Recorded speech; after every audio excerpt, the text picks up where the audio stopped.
إن الحمد لله نحمده ونستعينه ونستغفره ونعوذ بالله من شرور أنفسنا ومن سيئات أعمالنا من يهده الله فلا مضل له ومن يضلل فلا هادي له وأشهد أن لا إله إلا الله وحده لا شريك له وأشهد أن محمدا عبده ورسوله اللهم صل وسلم وبارك على نبينا محمد وعلى آله وأصحابه ومن تبعهم بإحسان إلى يوم الدين أما بعد Ma'asyiral muslimin rahimani wa rahimakumullah. Alhamdulillah, segala puji bagi Allah tabaraka wa taala. Pada kesempatan di malam hari ini kita bisa melanjutkan kembali kajian rutin kita membahas kitab Al-Qawaid Al-Fiqhiyah, kaidah-kaidah praktis memahami fikih Islami yang disusun oleh Ustadzun Al-Fadhil Ahmad Sabiq bin Abdul Latif Abu Yusuf hafizahullahu ta'ala. Dan pada kesempatan di malam hari ini kita masuk pada kaidah yang ke-13 dari kaidah fikih. Selain kaidah fikih yang besar dan kaidah fikih yang teksnya terambil dari nas dalil, kaidah ini berbunyi al-ahkamul ilmiyatu wal amaliyatu la tatimmu illa bi amraini.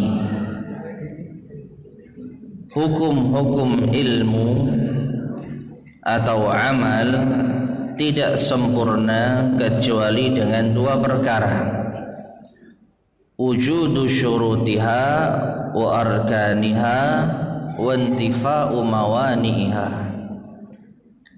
yaitu terpenuhi syarat-syaratnya, rukun-rukunnya, dan hilang penghalang-penghalangnya. Semua hukum, ilmu, dan amal tidak sempurna kecuali dengan dua perkara: terpenuhi syarat dan rukunnya serta tidak ada penghalangnya. Taib, ma'asyar muslimin rahimani wa rahimakumullah. Di sini al-muallif akan menjelaskan tentang apa sih hukum ilmu dan hukum amal. Ya, al-ahkam al-ilmiyah, hukum ilmu. Al-ahkam al-amaliyah, hukum amal.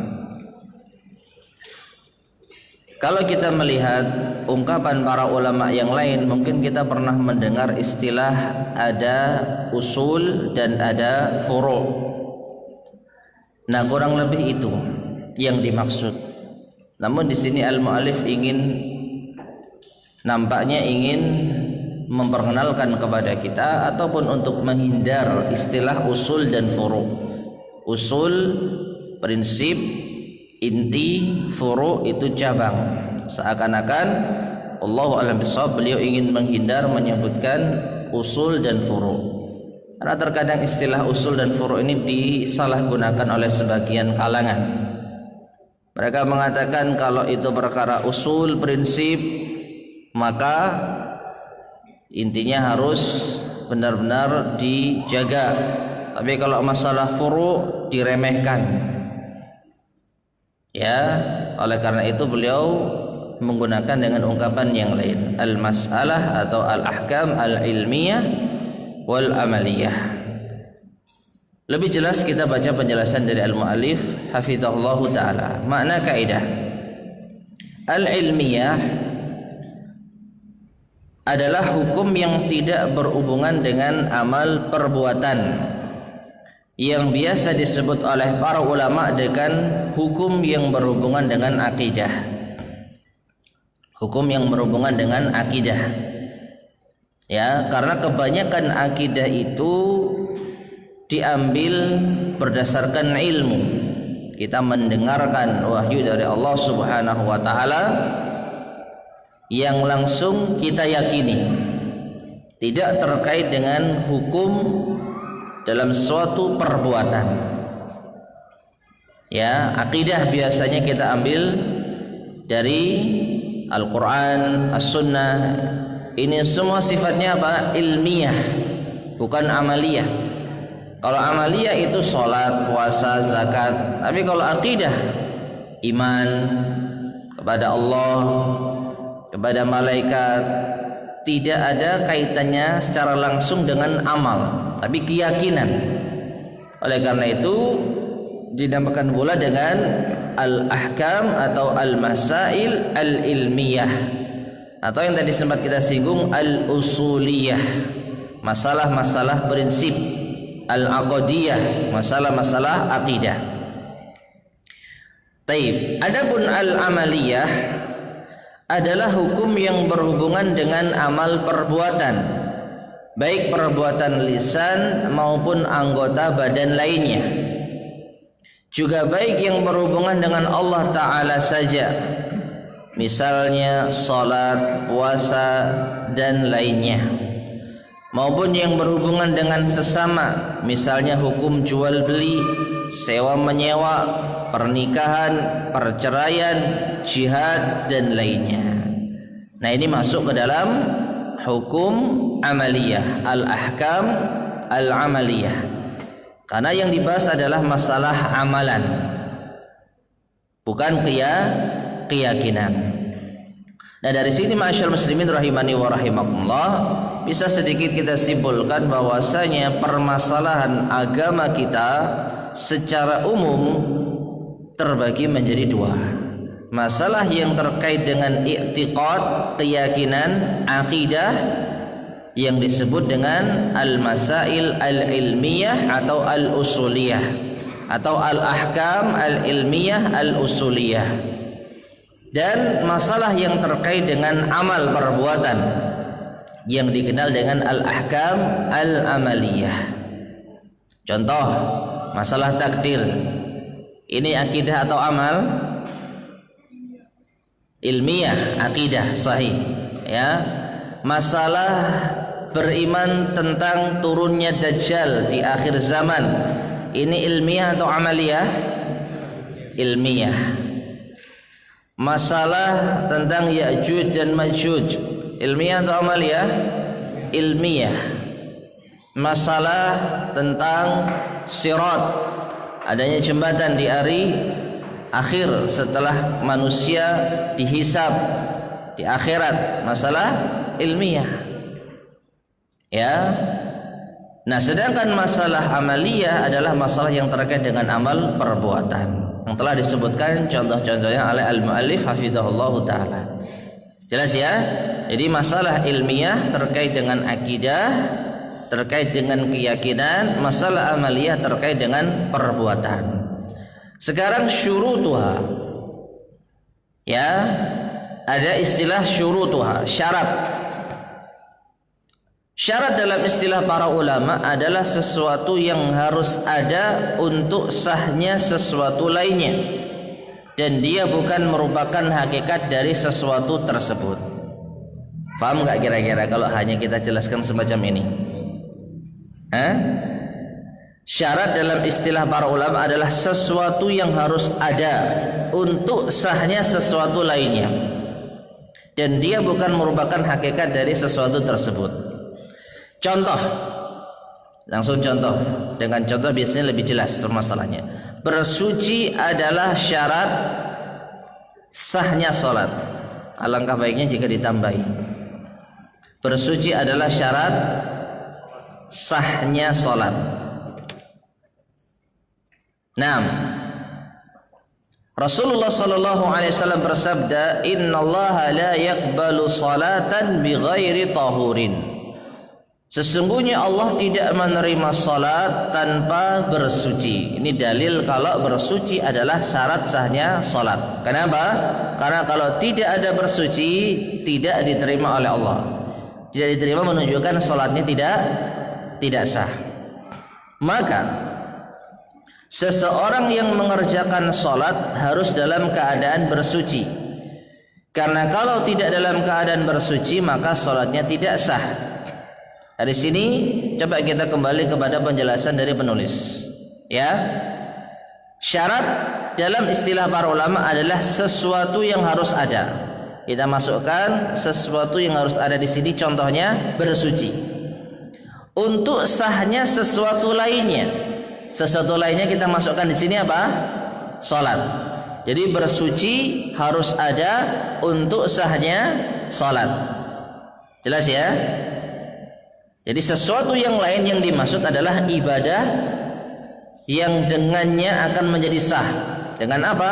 Di antara dengan bersuci. Nah, kemudian dan dia bukan merupakan hakikat dari sesuatu tersebut. Apa maksudnya ini? Kita baca lanjutannya. Dan bersuci itu sendiri bukan merupakan hakikat sholat. Jelas ya? Wudu sholat bukan? Wudu termasuk bagian amalan sholat bukan? Bukan. Di luar sholat. Nah, itu makna dari bukan merupakan hakikat sholat. Karena hakikat sholat adalah ucapan dan perbuatan tertentu yang dimulai dengan takbir dan diakhiri dengan salam, dengan niat beribadah kepada Allah Ta'ala. Itu definisi sholat. Ya, amal perbuatan yang atau ucapan yang diiringi dengan ucapan dan perbuatan yang dimulai dengan takbir, diakhiri dengan salam. Nah, berarti di sini contoh realnya wudu, toharoh adalah syarat sahnya sholat. Taib. Sedangkan arkanuha, rukun adalah sesuatu yang harus ada untuk sahnya sesuatu lainnya. Kira-kira kalau ini sudah jelas ya. Kayak tadi kan, rukun adalah sesuatu yang harus ada, syarat adalah sesuatu yang harus ada untuk sesuatu lainnya, untuk sahnya sesuatu lainnya. Dan dia merupakan salah satu hakikat dari sesuatu tersebut. Contoh, sujud adalah rukun salat. Maka seorang yang salat harus mengerjakan sujud. Kalau dia tidak sujud maka salatnya tidak sah. Sedangkan sujud itu sendiri merupakan bagian dari hakikat salat. Karena dia adalah salah satu perbuatan antara takbir dan salam. Jadi contoh amal yang akan kita nilai sah tidaknya salat. Syaratnya segala sesuatu yang harus ada di luar apa? Salat. Itulah yang disebut dengan bukan merupakan hakikat dari sesuatu tersebut. Harus ada, tapi dia bukan bagian dari salat. Itu namanya syarat. Ya, adapun rukun sesuatu yang harus ada, ya, namun ia termasuk bagian dari hakikat ibadah itu sendiri. Contohnya sujud, ruku, takbiratul ihram, salam, maka ini namanya rukun. Jadi jelas ya perbedaan antara rukun dan syarat. Syarat sesuatu yang harus ada, tetapi dia di luar ibadah. Sedangkan rukun dia ada di dalam ibadah. Taib. Sedangkan mawani'uha, mawani itu penghalang. Secara lughah bahasa artinya penghalang. Adalah sesuatu yang apabila terdapat pada sesuatu, nah ini bingung ya. Sesuatu yang apabila terdapat pada sesuatu. Nah ini, maka bisa mencegah atau menghalangi sahnya sesuatu tersebut. Sesuatu ada pada sesuatu. Langsung contoh sajalah haid. Jadi sesuatu itu adalah haid. Haid penghalang wanita dari mengerjakan puasa. Nah, berarti sesuatu yang lain itu dicontohkan di dalam kasus ini puasa. Maka kalau seorang puasa lalu keluar darah haid, maka puasanya tidak sah karena adanya penghalang tersebut. Atau kalau kita samakan dengan contoh yang tadi, sholatlah. Orang sudah mengerjakan syarat sahnya sholat komplit, sudah ngadap ke kiblat, sudah menutup aurat, sudah bersuci, ya, di antara syarat sahnya salat. Dan dia pun juga apa? Orang yang berakal, balik, terpenuhilah. Kemudian amal ibadah salatnya juga sudah sempurna, rukun-rukunnya juga telah terpenuhi. Takbiratul ihramnya ada, al-fatihah, kemudian ruku, sujud, ruku, i'tidal, sujud, duduk di antara sujud, semuanya komplit. Tapi ternyata dia wanita yang sedang haid. Sah enggak salatnya? Syarat sahnya terpenuhi, rukun sahnya terpenuhi, tetapi ada penghalang. Ada mawani. Maka orang ini tidak sah ibadah salatnya. Nah, jadi makna kaidah ini adalah semua hukum baik yang berhubungan dengan masalah ilmiah maupun amaliyah, meskipun tadi yang dicontohkan oleh al-mu'allif semuanya tentang ilmiah kan, amaliyah ya, syarat sahnya salat, rukunnya salat, dan penghalangnya puasa tadi, ini baru membahas tentang amaliyah. Jadi semua hukum yang berhubungan dengan masalah ilmiah maupun amaliyah tidak sah dan tidak sempurna kecuali apabila terpenuhi semua syarat dan rukunnya serta tidak terdapat penghalangnya. Yang ini berarti kalau salah satu syarat dan rukun dari hukum tersebut tidak terpenuhi atau terdapat salah satu penghalangnya, maka sesuatu tersebut dihukumi tidak sah dan tidak sempurna. Baik, sehingga dari sini ma'asyar muslimin rahimani wa rahimakumullah, khususnya pembahasan tentang masalah-masalah amaliyah, masalah ibadah, masalah muamalah, ini kita harus mengembalikan kepada para ahlinya. Dalam hal ini para fuqaha, ahli fikih. Mereka yang membahas tentang syarat-syarat salat, rukun-rukun salat diambil dari nas, dalil Al-Qur'an maupun sunnah. Seperti tadi, kok bisa wudu bersuci itu termasuk syarat sahnya salat? Karena Rasulullah SAW bersabda, la salata la yaqbalullahu salatan bi ghairi tahurin. Allah tidak menerima salat tanpa bersuci. Ya, jadi masing-masing perincian ini rukun, ini syarat kembali kepada dalil, nanti para ulama yang akan menyusunnya. Maka kita jumpai kalau kita bahas fikih, baik ibadah maupun muamalah, senantiasa erat kaitannya dengan syaratnya, rukunnya. Syarat puasa, rukun puasa, syarat zakat, rukun zakat. Ya, sampai pun muamalah, syarat nikah dan rukun nikah, syarat jual beli, rukun jual beli, semua telah diterangkan oleh para ulama. Baik, kedudukan kaidah ini. Ini adalah sebuah kaidah yang sangat besar dan banyak manfaatnya. Itu kurang N ya, tertulis manfaatnya ya. Ada cetakan yang sudah benar? Manfaatnya. Nah, manfaatnya, dengannya akan terjawab banyak permasalahan yang dirumitkan oleh sebagian kalangan. Syekh Abdurrahman As-Sa'di berkata, ini adalah sebuah kaidah besar yang mencakup semua hukum baik masalah ilmiah maupun amaliyah. Lihat Al-Qawaid wal Usul Jami'ah. Nah, sekarang kita masuk pada contoh penerapan kaidah dalam masalah ilmiah. Apa tadi masalah ilmiah? Masalah akidah, keyakinan. Pokoknya yang tidak terkait secara langsung dengan amal perbuatan. Rasulullah sallallahu alaihi wasallam bersabda, "Man qala la ilaha illallah dakhalal jannah." Barang siapa yang mengucapkan la ilaha illallah, maka dia akan masuk surga. Ya, maka dia akan masuk surga. Dalam hadis yang lain, man kana akhiru kalamihi la ilaha illallah dakhalal jannah. Siapa yang akhir ucapannya di masa hidupnya la ilaha illallah, dia akan masuk surga. Taib. Mana di sini yang menunjukkan ini permasalahan ilmiah? Bukankah di sini dikatakan man qala, siapa yang mengucapkan? Ucapan, perbuatan atau akidah? Ucapan, perbuatan. perbuatan lisan kita.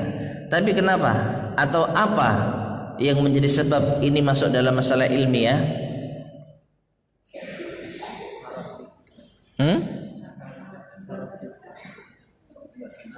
Keyakinan apa? Masuk surga. Keyakinan masuk surga ini masalah apa? Akidah. Dia di surga, dia di neraka. Apa? Akidah, keyakinan. Nah, keyakinan seseorang bisa masuk surga itu dengan ucapan la ilaha illallah. Tetapi mengucapkan la ilaha illallah ini sendiri ada syarat. Mereka salat, mereka puasa. Tapi Allah katakan innal munafiqina fid darkil asfali minan nar. Sesungguhnya orang-orang munafik itu berada di neraka yang paling dasar. Padahal mereka mengucapkan la ilaha illallah. Nah, ini jawabannya. Kaidah ini yang akan menjelaskan kepada kita. Tidak setiap orang yang mengamalkan ini lalu dapat janji ini pasti mendapatkan sesuai dengan janji Allah. Allah tidak berdusta, Allah tidak ingkar janji. Lalu mengapa kok bisa demikian? Berarti ada syarat dan ketentuan yang tidak terpenuhi. Jadi ini akan menjawab semua permasalahan. Nanti contohnya misalnya apa? Doa. Saya sudah berdoa, katanya Allah kabulkan doa saya. Ya, Anda sudah menunaikan syarat dan rukun doa enggak? Atau ada enggak penghalang dari penghalang yang menghalang doa Anda dikabulkan? Nah, ini kaidahnya. Jadi kaidah ini penting. Jadi agar kita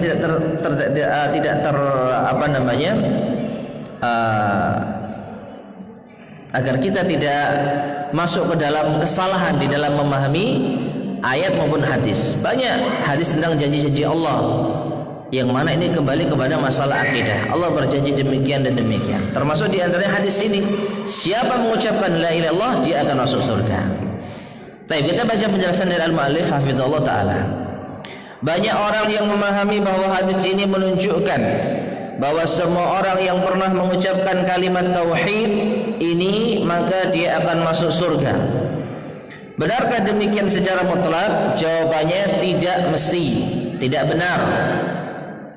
Karena yang disampaikan oleh Rasulullah SAW dalam hadis ini adalah sebuah hukum ilmiah, hukum akidah, yaitu keyakinan masuk surga yang tidak akan terpenuhi dan sempurna kecuali dengan sempurnanya syarat dan rukunnya serta tidak ada penghalangnya.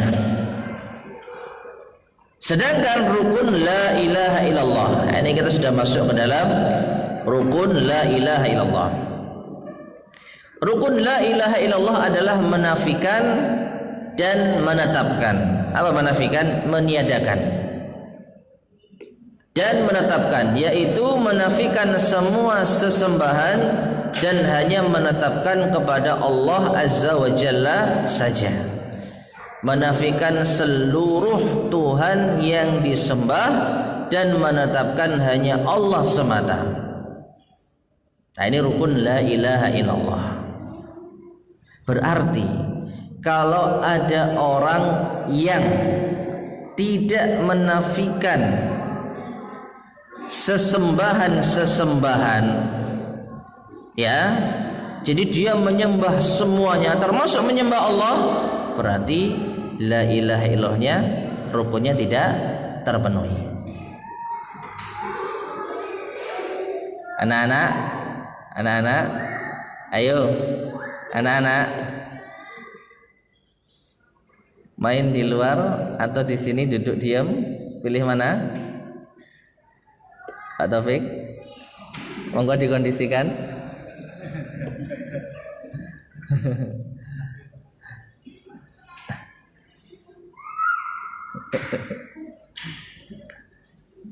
Taib. Ya. Jadi la ilaha illallah ini ada rukun dan syaratnya. Rukunnya meniadakan semua sesembahan selain Allah dan menetapkan hanya Allah semata. Jadi kalau ada orang mengucapkan la ilaha illallah tapi dia masih menyembah kepada selain Allah, menyembah kuburan, menyembah jimat, menyembah ini, menyembah itu, maka tidak ada fungsinya la ilaha illallahnya. Ya, karena rukunnya tidak terpenuhi. Sama seperti orang melakukan sholat tanpa sujud. Sholatnya dikerjakan tapi sujudnya ditinggalkan, tidak sah. Nah ini, jadi di sini pelajaran penting, rukun la ilaha illallah ada dua, isbat wa nafi. Nafi meniadakan semua bentuk ibadah, isbat menetapkan hanya Allah subhanahu wa ta'ala saja yang diibadahi. Nah kemudian sedangkan syaratnya, syarat la ilaha illallah ada 7. Dan kalau kita mau membahas perincian syarat ini, semua ada dalilnya.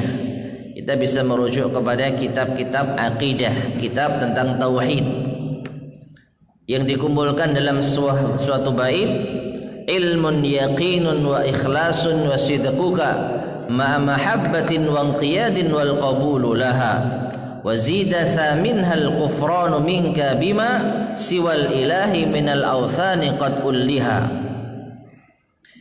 Ilmu, yakin, ikhlas, jujur, cinta, tunduk dan menerima. Ini semua adalah syarat la ilaha illallah. Ilmu, berarti orang itu harus mengetahui apa makna la ilaha illallah. Kalau ada orang mengucapkan la ilaha illallah tapi dia tidak tahu maknanya, maka belum sah ucapan la ilaha illallahnya, gak tahu artinya. Yang kedua yakin, meyakini makna yang sudah ia ketahui tadi. La ilaha illallah maknanya tidak ada sesuatu yang berhak disembah dengan benar kecuali Allah. Ini cukup sebagai permulaan saja sudah dikatakan orang itu mengetahui. Jadi kalau kita misalnya nuntun mu'allaf, ajarkan la ilaha illallah meskipun hanya sekedar dasar dan global. Kalau kita nuntun mu'allaf untuk masuk Islam, Pak, pokoknya ucapkan la ilaha illallah, asyhadu an la ilaha illallah wa asyhadu anna muhammadar rasulullah. Tapi dia enggak tahu. Wallahu a'lam bishawab, saya khawatir tidak sah ucapannya. Seakan-akan Islam hanya sekedar ucapan saja.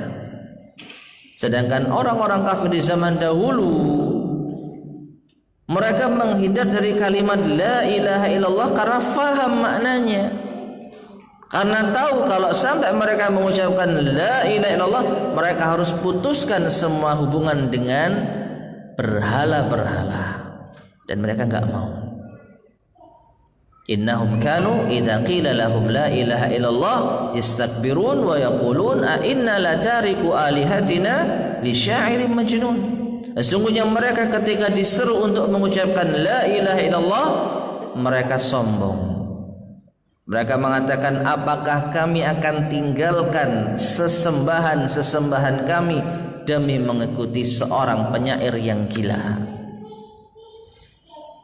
Ya, jadi karena mereka faham arti la ilaha illallah, mereka enggan untuk mengucapkannya. Nah dari sini maka orang yang mau mengucapkan la ilaha illallah harus tahu maknanya. Ini syarat yang pertama, ilmu. Jadi ajarkan, kita kalau masuk Islam itu Pak, hanya beribadah kepada Allah. Itulah makna la ilaha illallah. Paham? Faham? Ayo syahadat. Nah ini.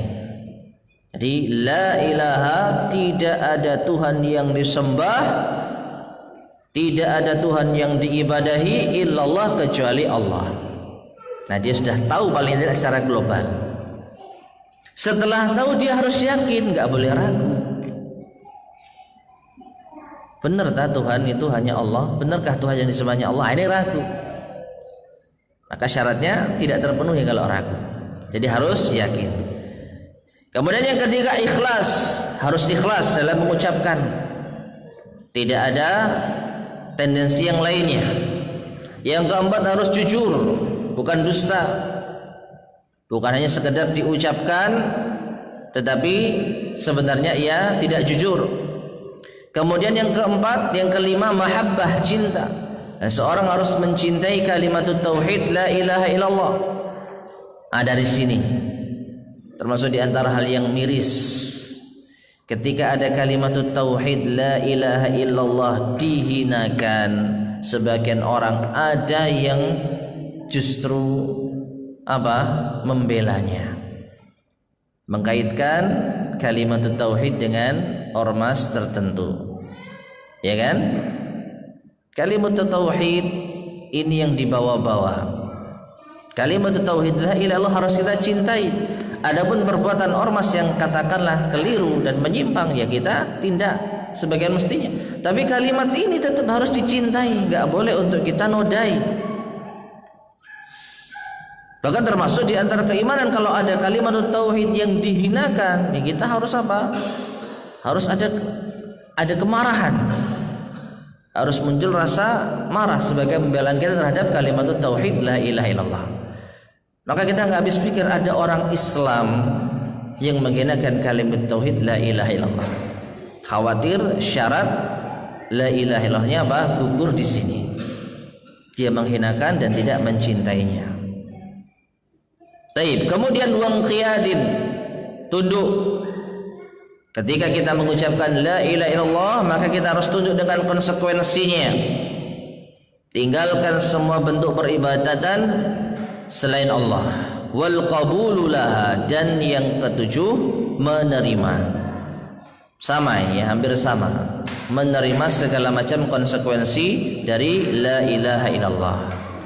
Nah, sebagian atau kebanyakan para ulama menyebutkan syarat la ilaha illallah ini ada 7. Tapi di dalam syair ini ada tambahan wazida, dan tambahkanlah thaminha, yang ke-8, al-kufranu minka bima siwal ilahi minal awthani qad ulliha, yaitu mengkufuri semua sesembahan selain Allah.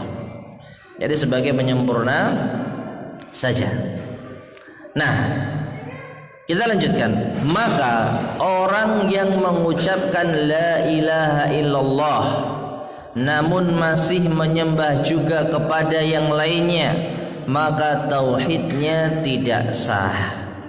Ucapkan la ilaha illallah tetapi masih menyembah selain Allah, tauhidnya tidak sah. Begitu juga bagi yang tidak memenuhi salah satu syaratnya, seperti dia tidak meyakini, berarti ragu, atau tidak menerima dengan sepenuh hati, ya, belum qabul, belum menerima, atau syarat lainnya, maka tauhidnya juga tidak sah dan tidak sempurna. Nah, berarti tidak semua orang yang mengucapkan la ilaha illallah masuk surga. Hadisnya benar, man qala la ilaha illallah dakhalal jannah. Tapi meyakini seseorang masuk surga dengan mengucapkan la ilaha illallah, nanti dulu apakah dia telah memenuhi syarat dan rukunnya, dan ini tentu saja Allah Subhanahu wa taala yang Maha mengetahui. Kita hukumi secara zahir. Kalau ada orang yang bersyahadat, sholat, mengerjakan amalan-amalan Islam, ya kita nilai sebagai seorang muslim.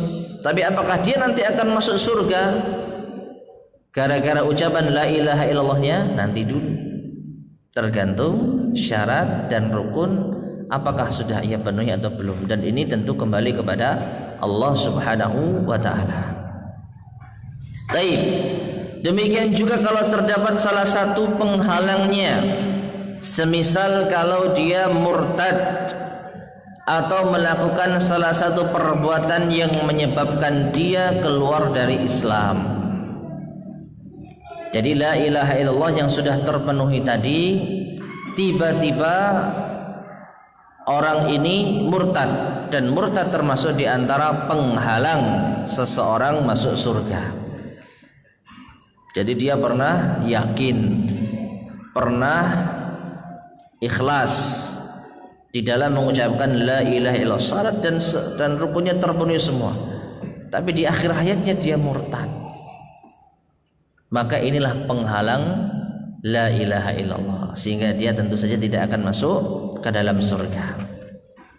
Taib. Adzan belum? Udah adzan. Botol adzan dulu mungkin.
Bismillahirrahmanirrahim.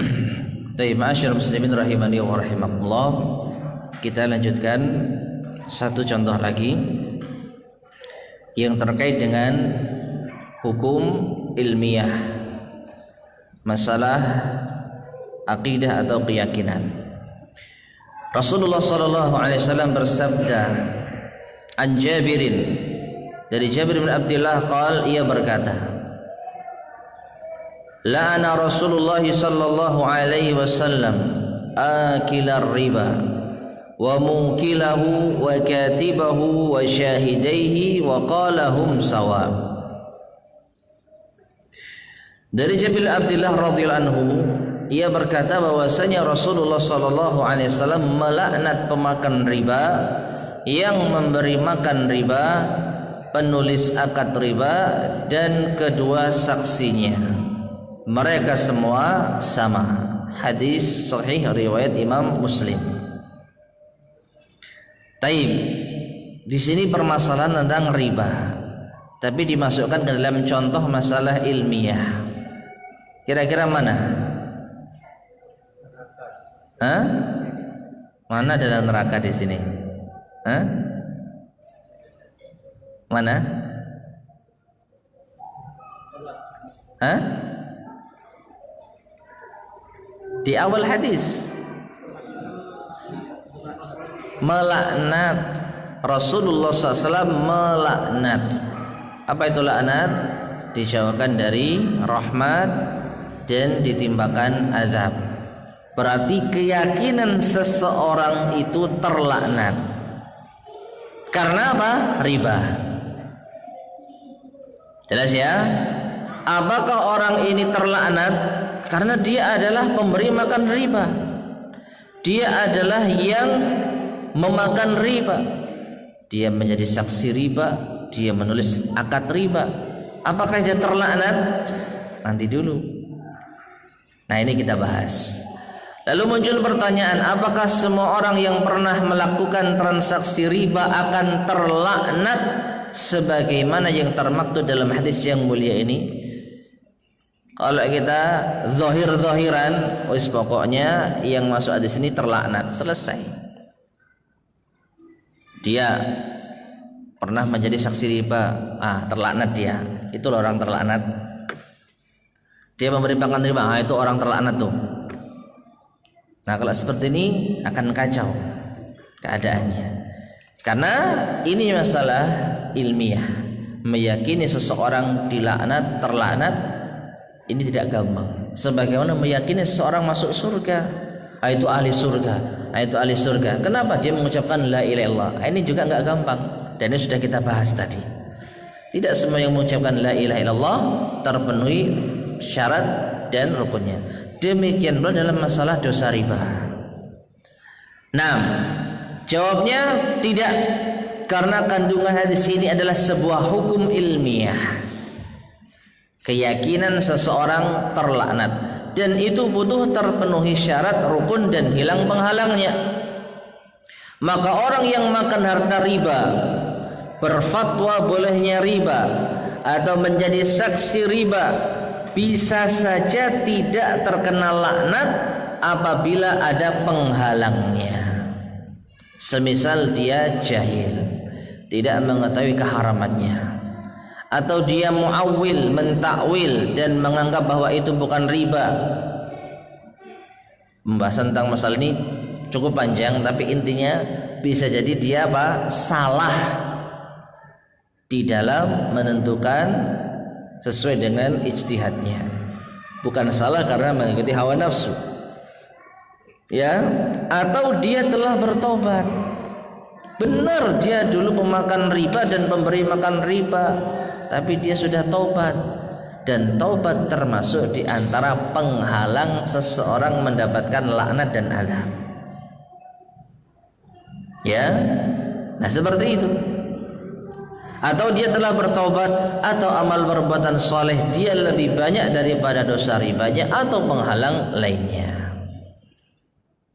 Nah, dari dua contoh ini, ma'asyarul muslimin rahimani wa rahimakumullah, maka para ulama kita menyimpulkan tidak boleh kita meyakini seseorang itu mendapatkan rahmat atau masuk surga atau diampuni kecuali ada dalil yang jelas dari Al-Quran dan As-Sunnah.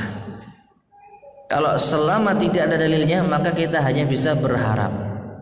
Makanya kita doakan, rahimahullah, semoga Allah merahmatinya, semoga Allah mengampuninya, semoga Allah masukkan ke dalam surga. Ini harapan boleh. Tapi kalau memastikan, dia ahli surga. Kenapa? Dia telah mengucapkan la ilaha illallah. Nah, ini enggak boleh. Memastikan seseorang menjadi ahli surga, atau sebaliknya memastikan seseorang menjadi ahli neraka, memastikan seorang terkena azab juga enggak boleh. Karena apa? Amal-amal yang ia kerjakan di dunia, apakah terpenuhi persyaratan untuk masuk surga? Apakah terpenuhi persyaratan untuk masuk ke neraka dan laknat? Allah Subhanahu wa taala yang Maha tahu. Tugas kita hanya menyampaikan dalil, menyampaikan anjuran, kabar gembira dan peringatan. Kalau riba, ini loh, hati-hati kena laknat.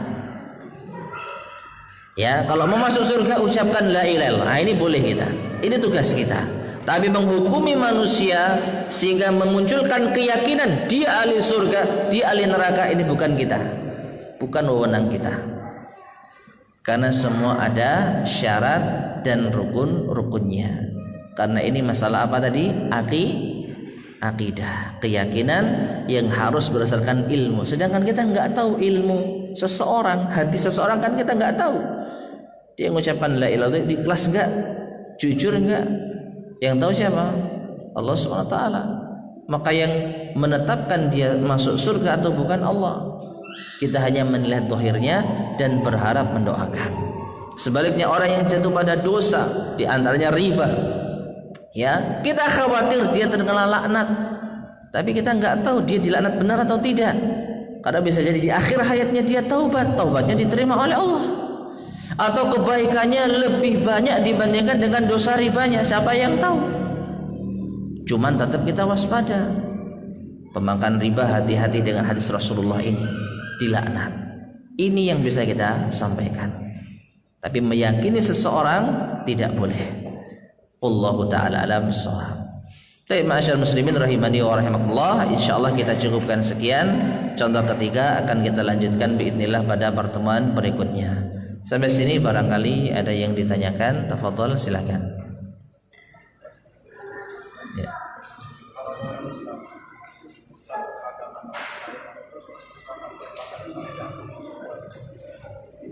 Kalau ada orang Islam murtad kemudian masuk Islam lagi,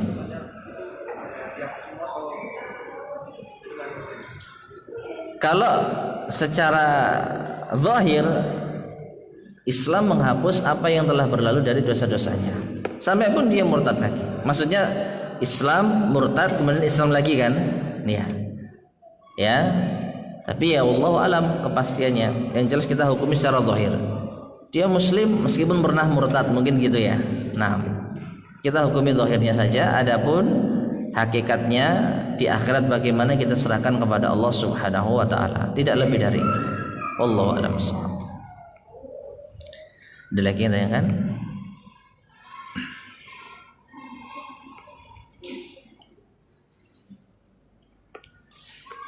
Ini masih bahas tentang masalah ilmiah, masalah yang terkait dengan keyakinan, dan masih ada satu lagi yang tersisa. Selanjutnya kita masuk pada contoh-contoh masalah amaliyah dalam masalah ibadah dan muamalah. Tapi jika tidak ada lagi, kita akhiri. Mudah-mudahan bermanfaat. Kurang lebihnya saya mohon maaf. Subhanakallahumma bihamdika asyhadu an la ilaha illa anta astaghfiruka wa atubu ilaik. Alhamdulillahirabbil alamin. Wassalamualaikum warahmatullahi wabarakatuh.